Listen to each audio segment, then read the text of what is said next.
안녕하세요, 여러분.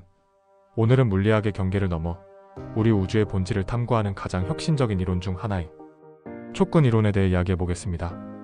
이 이론은 우주의 모든 기본 입자를 점으로 보는 관점을 넘어 아주 미세한 끈으로 설명하며 우리가 이해하는 물리학을 완전히 새롭게 바라보게 합니다. 과연 촉근 이론이란 무엇이며 어떤 비밀을 품고 있는지 지금부터 알아보겠습니다. 먼저 촉근 이론이 무엇인지 간단히 정의해 보겠습니다. 기존의 물리학에서 기본 입자는 전자, 쿼크와 같은 점 입자로 간주됩니다. 그러나 촉근 이론에서는 이러한 입자들이 사실은 길이가 있지만 매우 짧은 진동하는 끈으로 구성되어 있다고 설명합니다. 이 끈의 진동 모드에 따라 서로 다른 입자의 특성이 결정됩니다. 예를 들어 전자, 쿼크, 글루온 같은 입자들은 이 끈이 서로 다른 방식으로 진동하면서 만들어지는 결과물입니다. 이 이론이 주목받는 가장 큰 이유는 바로 중력과 양자역학을 통합하려는 시도 때문입니다. 물리학은 현재 크게 두 가지 이론으로 나뉩니다. 하나는 거대한 우주의 구조를 설명하는 아인슈타인의 일반 상대성 이론이고, 다른 하나는 아주 작은 세계를 설명하는 양자역학입니다. 문제는 이 두 이론이 서로 충돌한다는 점입니다. 예를 들어 블랙홀의 중심이나 빅뱅과 같은 극한 상황에서는 두 이론을 동시에 적용할 수 없습니다. 촉근 이론은 이 두 가지를 통합하여 모든 것을 설명하는 단일 이론, 즉 만물의 이론을 제안하려는 시도입니다. 촉근 이론의 핵심은 끈이 진동하는 공간이 단순한 3차원이 아니라는 것입니다.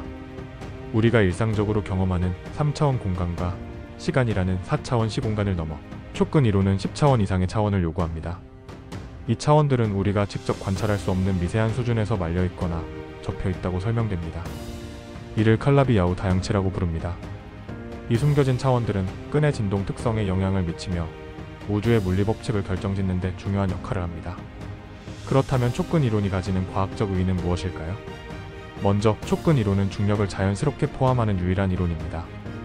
기존의 표준 모형에서는 중력을 설명할 수 없었지만 촉근 이론은 중력자를 끈의 진동 모드 중 하나로 간주하며 중력의 양자적 성질을 설명합니다. 또한 촉근 이론은 우주의 시작과 끝, 그리고 블랙홀의 성질을 더 깊이 이해할 수 있는 새로운 틀을 제공합니다.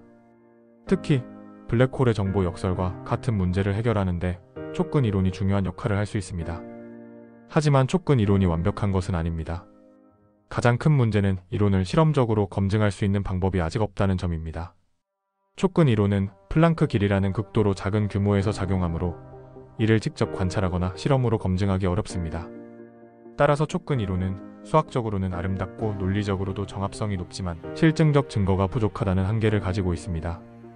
촉근 이론은 또한 여러 버전으로 나뉘어 있으며 이를 통합하려는 시도가 바로 M이론입니다. M이론은 촉근 이론의 5가지 다른 버전을 하나의 일관된 틀로 통합하려는 이론으로 11차원 시공간을 요구합니다. 이 이론이 완전히 확립된다면 이는 물리학의 새로운 패러다임을 제시할 수 있을 것입니다. 촉근 이론의 또 다른 흥미로운 측면은 다중우주론과의 연관성입니다. 촉근 이론에 따르면 우리가 사는 우주는 무수히 많은 가능성 중 하나일 수 있으며 다른 차원에서는 다른 법칙을 가진 우주들이 존재할 수 있습니다. 이러한 개념은 과학적 논의뿐 아니라 철학적, 심지어 신학적 논의로도 확장될 수 있는 흥미로운 주제입니다. 결론적으로 촉근 이론은 물리학의 경계를 넘어 우주의 본질을 탐구하려는 가장 야심찬 시도 중 하나입니다. 비록 실험적 검증의 어려움과 복잡한 수학적 구조라는 도전이 있지만 촉근 이론은 우주에 대한 우리의 시각을 확장하며 새로운 가능성을 제시합니다. 앞으로의 연구와 기술 발전이 이 이론을 실증할 수 있는 날이 오길 기대해봅니다. 여러분은 촉근 이론에 대해 어떻게 생각하시나요? 이 이론이 정말로 우주의 모든 비밀을 풀 수 있을까요? 여러분의 생각을 댓글로 남겨주세요. 지금까지 시청해주셔서 감사합니다. 다음에도 더 흥미롭고 유익한 주제로 찾아뵙겠습니다. 감사합니다.